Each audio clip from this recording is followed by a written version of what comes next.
কিয়ামতের দিন আল্লাহর সামনে দাঁড়াবে।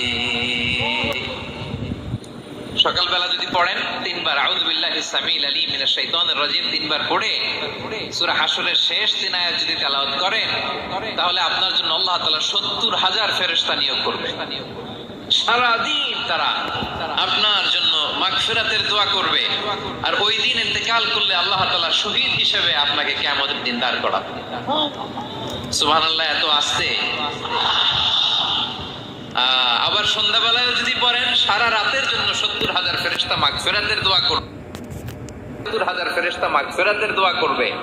ওই রাতে মারা গেলে শাহাদাতের মৃত্যু নসিব হয়ে যাবে।